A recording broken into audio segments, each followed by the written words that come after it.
First and foremost, thank you for watching. Secondly, what's going on, y'all? It's LJ. Now look, I know it's been a little bit inconsistent as far as things, but we're trying to get back on the right path as far as these reactions and things of the like, and there's no way that we're going to let this week end without putting up some Destiny reactions, y'all. I didn't get a chance to see the full ViDocs. So we're watching the ViDocs part 1, part 2 for this one, and then of course later on you'll see the reaction to the Into the Light story trailer. If you enjoying the content, by all means like and subscribe. Helps the growth of the channel, genuinely.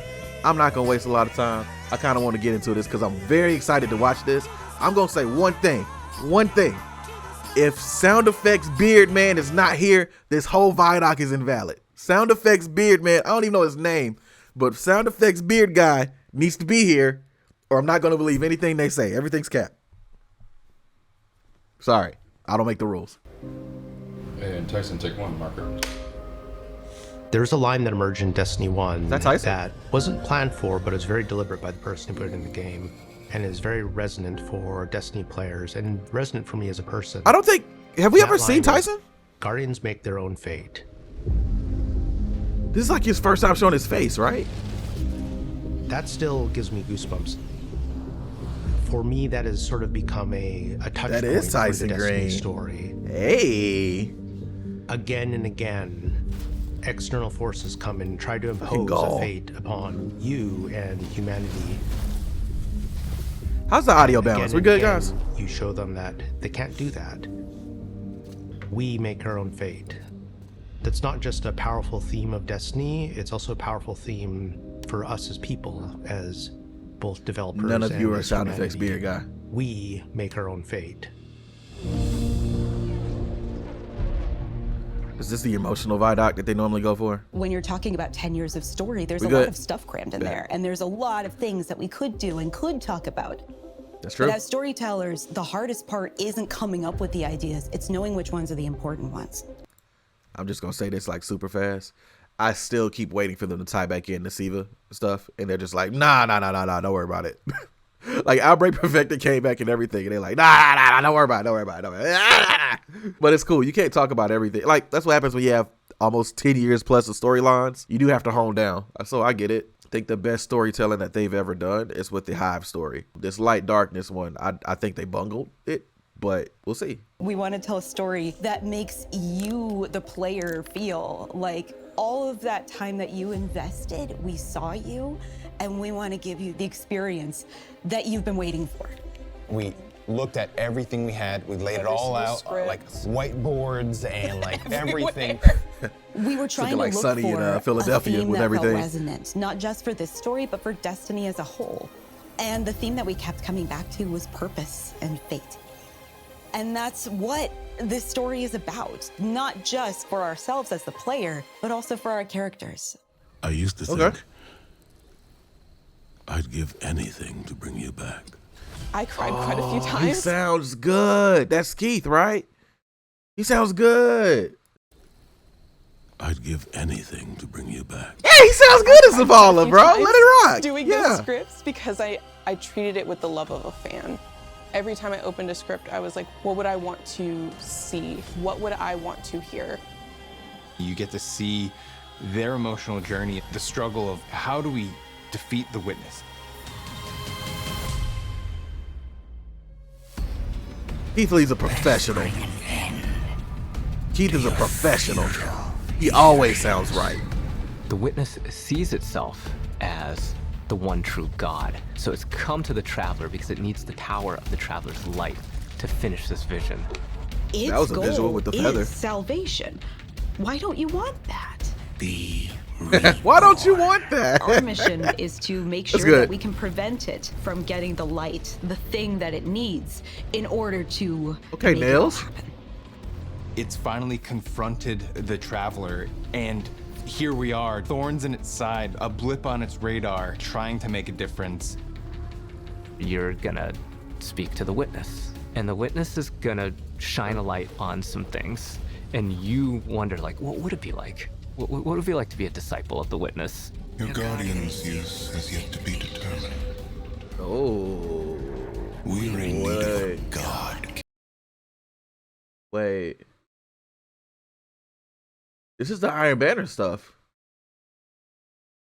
Oh, look at everything split. What is this gun? Why does it have a heart scope? Oh, never mind. I'm letting it play. Shut up. Every time you hear the witness, you're not just hearing one voice, you're hearing whispers in the background, you're hearing all of these other textures. You're still. So they're pulling a Hellblade, Senua's Sacrifice with the sound audio. A subtext sometimes where the Let's real go. witness comes through, or at least things that it doesn't want you to know about it come through. There is only suffering. Putting characters into pressure cookers is what Hey, storytellers Grizz. do best. And I can't imagine a more intense pressure cooker than it's the end of the world. If we fail, everything is frozen Ooh, an apple. forever. Oh, never and mind. only we can do it. It's just the handful of us inside of a god. Okay. There were a couple of themes that we had when we started on the Pale Heart. The two main ones that I remember were surreal and shattered to spire. Seeing how they put a tiny little guardian at the beginning of this vast journey that's spreading out in front of you really put into perspective the she's cool scale too. that we needed to hit in order to make the Pale Heart look and feel dangerous Nick's and kidding, yeah. ambitious and vast. When we were thinking of surreal things, it was a bit of a challenge because how do you make something surreal? For me is putting familiar things out of context. What is the thing when you turn the corner that you are not expecting? So that's when we play with scale, we play with unexpected things, repetition. There's this awesome piece of concept art that is like this massive ghost in the horizon, and you just like go over there and it's just like broken down in the middle. Cosmodrome. And then Europa with the snow. And then whatever the fuck that is. Okay, yeah, this is interesting. And it's just weird in a way that is unsettling, but at the same time feels very visceral. Another one that we used was body parts, and it sounds a bit strange. The hands. We didn't They wanna love do body hands, horror. bro. So I was taking screenshots from the game and just trying to find silhouettes and things that would look surreal. And I started replacing all the trees with hands. So all the limbs was made out of fingers coming out. That's and weird. Eyes Okay. were on the floor. And I do remember our direction was like that. Like more hands. Are there hands More holding hands. up the freeway in which we were born? Yes. You'll recognize it instantly, and then almost as quickly, you'll realize you've never been here before. I definitely feel like there's some aspect Yes! of the Pale Heart where like We good. weird and scary, Dave but there's Samuel. some aspect. That's his name. Beard sound effects beard guy. Him. If he was not here, this shit was invalid. We are good, boy. He's never lied to me. He's never lied. Realize you've never been here before. I definitely feel like there's some aspects of the Pale Heart where like this is freaking weird and scary. I want to take that risk. I want to push a little bit of what expectations of a destination can be, and I hope that players love that. As players progress, they get to see more influence of the witness, not just on the traveler. I'm excited but to see also Dave here, man. On the races Very that it's excited. interacted with that we've seen so far. The dread are a result Okay, of the witness new enemy types. Let's talk about experimenting it. with the light. So while it's inside the Pale Heart, it's able to access the light as it's trying to siphon it. It is using that light to create and alter new and different That's interesting. combatants. And so we've encountered some That of was these a members Stasis 2 before. burst gun. Now we have a name for them. The new dread. They're teasing a lot of weapons in this, like a lot of weapons. Collaborating with narrative, we went through and used this constructed language tool to generate different phrases and figure out like grammar structures and other things. The pyramid language that the new dread units speak is actually translatable. So players, if they're really interested in figuring out what the pyramid units are saying, could decipher these. Kos yen itget, vaktoku vakad. Imagine being recruited to be on the Destiny 2 team, and they're like, yeah, your job? Oh, no, not graphics. You're going to make up a new language. Make sure it's translatable, though. That's some Bungie crap right there. Like, that's a cool little detail, but that is some Bungie level of detail. I appreciate it. For these. Kos yen itget. Baktoku vakad. Did he call me he called me an N-word? No, I'm just playing. I'm playing. He didn't. I'm sure it translates to peace and love. I can see the witness being racist, by the way. Just heads up. I'm talking too much. I'm just talking out loud. I just feel like there's certain things and elements that they can't expound on because it's a PG-13 game or a T-rated game. But I can see the witness being like super just like, I need to cleanse everybody type, you know, like Division 2, like the cleaners type vibes. I don't know if y'all played Division 2, but we know the witness use every word version of a hard slur. All right. The husks. See, that sounded racist. I'm sorry. Did you hear that? What you say about my mama, bro? Like, that's crazy. Yeah, we gonna have to shoot. We gotta shoot him. That's it. Hey, it's past words. I gotta shoot you now. I mean, we gotta say the world anyway. But all right, never mind. The husks are an interesting addition. The language thing is a cool twist. It's a cool idea. Addition to Destiny because you've never fought anything like them before. Oh, what is that? We have to tile them like hand blades? Big weapons. Like, it needs to look like the Soul this Calibur thing 2 is joints? Serious business. They wanted a bit of a secondary unit on it, so like a 2-in-1. As the sketches were progressing, we were kind of like, oh, this feels like it's sentient. And we just love the idea. We had all these different sound effects in our library of water bladders that make some really cool sounds when you're shaken. We used some sounds of slapping jello too.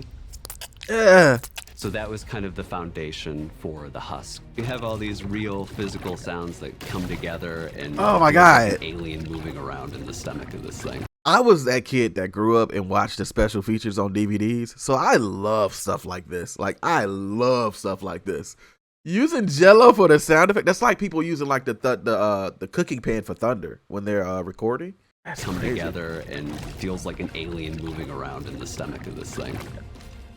The collaboration between the different disciplines and the trust we have for each other. At the end, it comes out better than anybody could have made individually.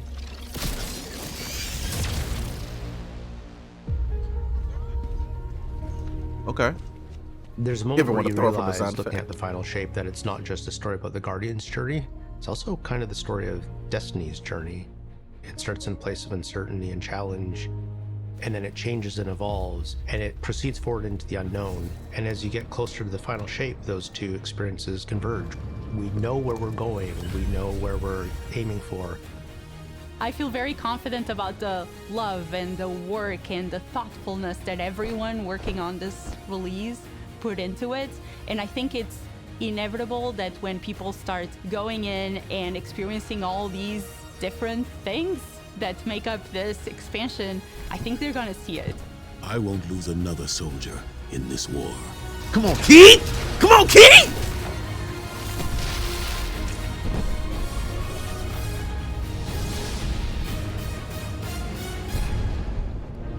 I realized earlier, I said Keith Lee, right? That's not that man's name. Ain't it Keith David? I'm lame. I want to know how pre-orders are looking now. I got a thought that I want to say, but I'm going to hold it. I'm going to hold it till after you watch the second one. I'm liking these so far. I like the peek behind the veil. Pun intended, I guess. Okay, I actually will say it. I'm going to say it now. My thing that I'm concerned about is they're putting a lot on this.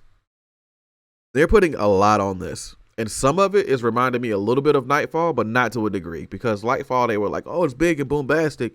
They never really highlighted a lot about the story per se with Nightfall. They just said gameplay stuff. And this one, they're highlighting everything. They're like, we put a lot of work into this part, these things. They know this got to be a banger. They know this got to go crazy. And even with me being burned in the past from Destiny related stuff, I can't help but get excited about this because I want this to be good. I can't say that enough. I want the game to be at a state where it's like I can highly recommend people, yeah, jump in, play Destiny 2. That's what I want because it has the potential to be one of my favorite games of all time. I want it to be good. The fact that it's looking like it's finally getting to that point that I wanted this whole time, but it's at the end of the quote-unquote Light Darkness saga is a little bittersweet for me. But I'd rather the ending be fire than just we not get to that point at all. So this is Shaping the Magic, ViDoc Part 2. Let's go. This team and Bungie in general is all about collaboration. Testers, designers, effects artists, animation, all these sources of input from everywhere coming together, and like that was magic for me. He's a volatile. He dropped the first F-bomb, right?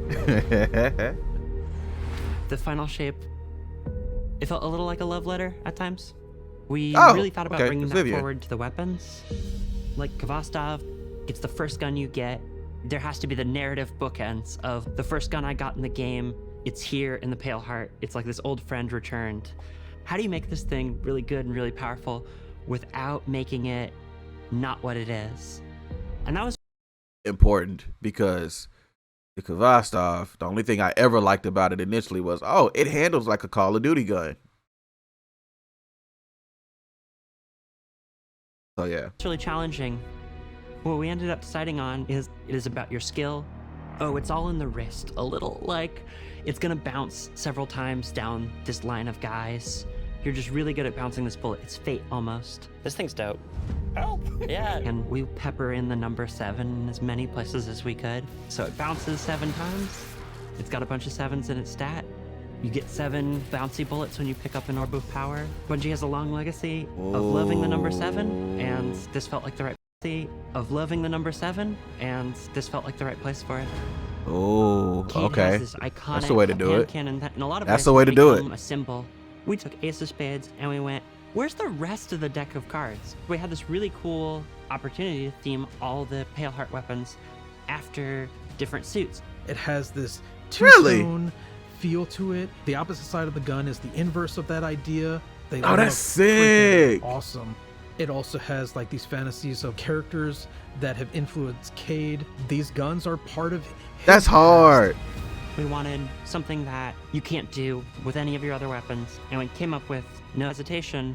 It shoots these harmonic bullets that if you're targeting an enemy, it'll hurt them and burn them, but if you're shooting an ally, it'll heal them. I love this. Yo! I'm so glad. We had to build a lot of that's with the new cool little Guardian health bars. You can. Well, that's what the heart scope's for. We figured it out. We figured it out. Oh, that's crazy. Okay, this is a Jamal Warlock ass gun, and what it looks like. Oh, it's solar. Oh my God, it's gonna be in the second slot. Put it in the primary, please. There's got to be different versions of it, right? Like, is it just that gun, or is it an archetype? God dang it. God dang it. I wish that was kinetic, man. All right. You can see that. The healing effect on it is very strong. For a while, we were calling it the Just Don't Die gun. Maybe it has incandescent on it. And if you can, like, craft it, enhance incandescent and, like, the healing as well as the perk, that'd be crazy. Would that break Bungie? Like, we know Bungie, like, we know Destiny's halfway built on duct tape anyway. Like, that's fine. It's great duct tape. I like duct tape. It's useful for a lot of things. All right, and they've recently upgraded their duct tape, so it's great. Like, we know, we get it, because there's a lot going on. Well, like, can you do that where you have a gun that functions differently at what it's aiming at, and then add incandescent to it? Is that like a thing? Would that just make my Xbox blow up? I'd like to find out after I check my Xbox warranty. It has its own little energy bar, like the glaive does, and that energy bar is charged by any damage whatsoever. Okay, so damage to build it. Like, we know what we did. We know what we did. Hey, talk to me about these void supers. The Traveler, we wanted to focus I need that on Titan bringing super, new cuz. supers to the light subclasses. For Song of Flame, we wanted to plus up Radiance from Destiny 1. Warlock's and gonna have be it so be broken. focused. God, that looks good for the Warlocks, man. From D1 has fire wings. We kind of ate that visual space with Dawnblade, where you've got these like awesome flame wings. In a split second, if a player sees a character solar with wings, they're going to see that it's Dawnblade. We had to come up with something different. Zach, our VFX artist, came up with the idea of this halo around you, like a medieval painting. Oh, like a monk. That's cool. Let's go, Titan! Twilight Arsenal is a one-off super that also creates Oh, these that's cool. axes. There's a follow-up. Coming up with visuals for that axe, it was an interesting challenge. How do we want to root this in Destiny? We took a lot of inspiration from Titan's shield. What would it feel like if the axe was the shield broken up? And when you look at it side by side, you can definitely see that connection between the two. Oh, that's a cool design. See, I like little stuff like that. Like, as long as... Rewind. Matter of fact, hold on. I have a rewind. Hold on, no. So, here's my thing. I love form if the function's there. Like, form has to follow function. Like, you feel me? So, when I'm saying like that, it's like, this looks great. It don't mean nothing if this super's trash. But the super looks like super dope. And it's crazy because initially, it's funny you say that, right, Trav? Because I was going to say, initially, I thought when they first announced this super, that they kind of phoned it in. Oh, Titans get an X and they get to throw it. Right? Like, I think on one of the previous videos, I was like that.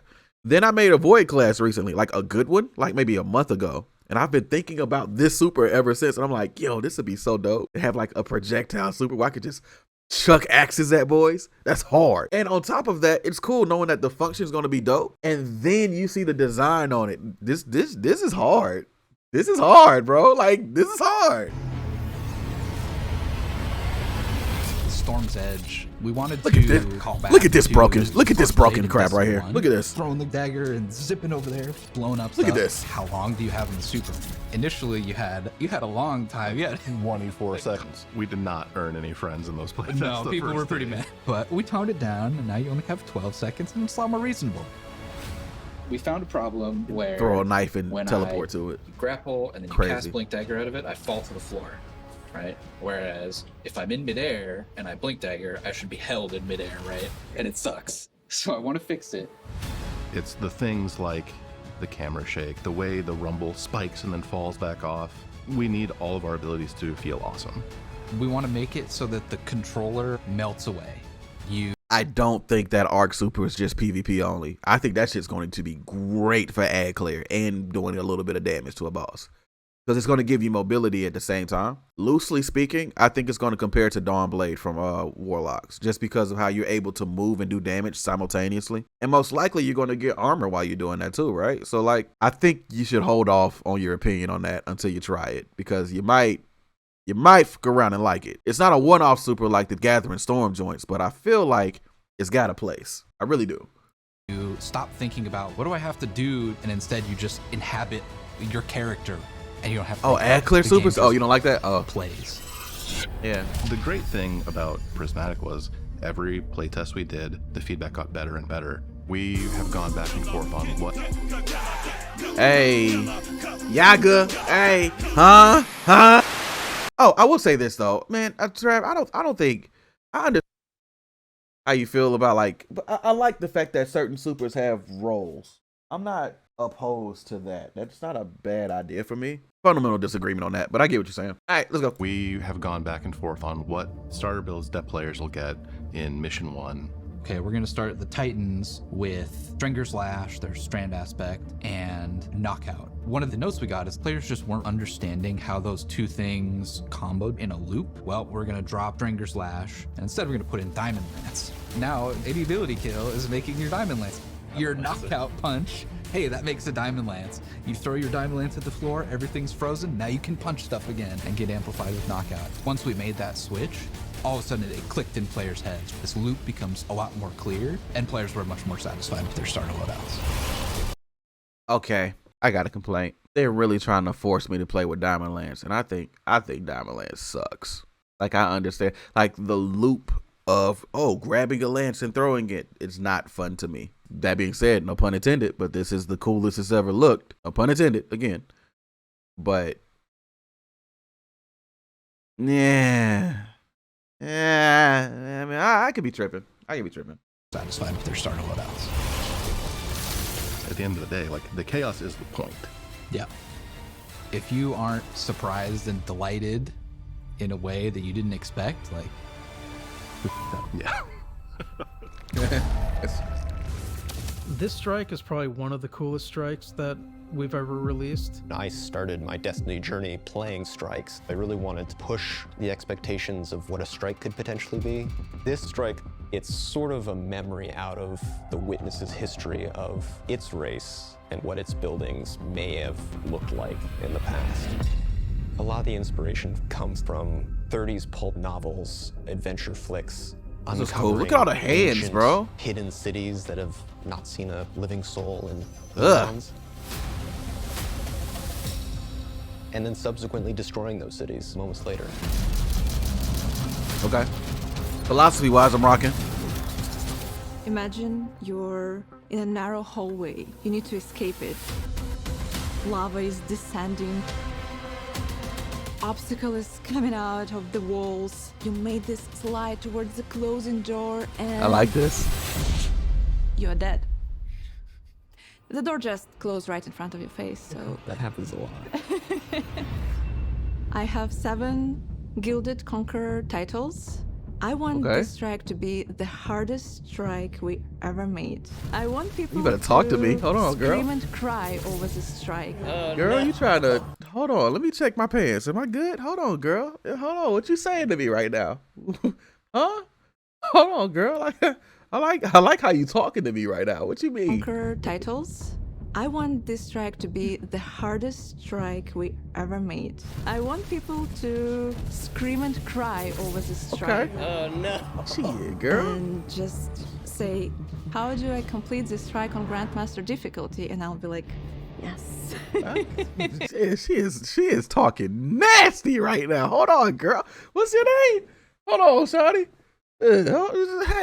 Hey, hold on. I like that. Talk to me. And just say, how do I complete this strike on Grandmaster difficulty? And I'll be like, yes. That's kind of one of the fun parts about making a strike. Yeah. There's so much freedom and creativity to do. The hardest strike? Yes! Hold on. Nah, okay, here's the thing. We've had 7, 8+ years of like content that's like for everybody, right? Hey, give me a strike or give me something I could do with my team that's hard as hell that we got to lock in with. Like, give me something to strive for real quick. It's supposed to be the hardest. This is the most difficult boss we've ever, or villain we've ever went up against. Like, this, it needs to reflect that for a minute. At least the first week.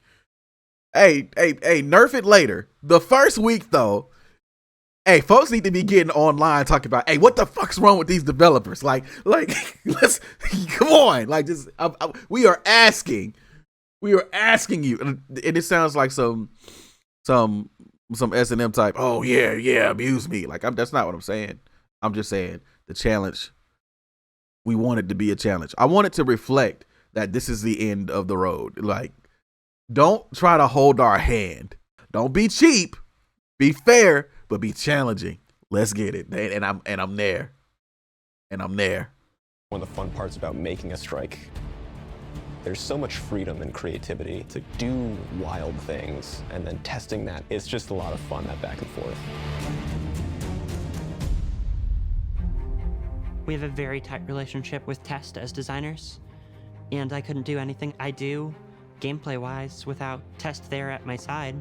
But as soon as I can get fresh eyes on it, I think that's where it really comes in. We ran a lot of playtests, and every time I would invite people, I'm like, this is final playtest, but it's never final. We just can't stop. It's really not just one department. I trust creating him. Something special. When you see all those things combined. Sound effects beard guy. I trust him. And when you get to I this trust end him. result, it just feels like it couldn't be any other way. We hit on something amazing here.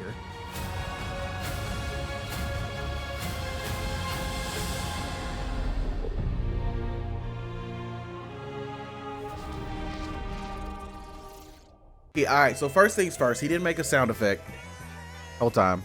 It's okay. No worries. We'll talk about that later. I'm not even going to keep this part long because I stopped the video a few times and kind of got thoughts out as we were going because I didn't want to forget anything for real. Bottom line, I know the gameplay for this is probably going to be crazy because the last few months of Destiny has been some of the best Destiny gameplay we've gotten ever. right? I'm on record not having a great opinion about where they're going with the Lightness Darkness Saga story. I think they bungled it. I still do. But it would be nice if somehow they're able to salvage that story into somewhere around a B or a B+. Like as far as the narrative and tying it up and making it okay.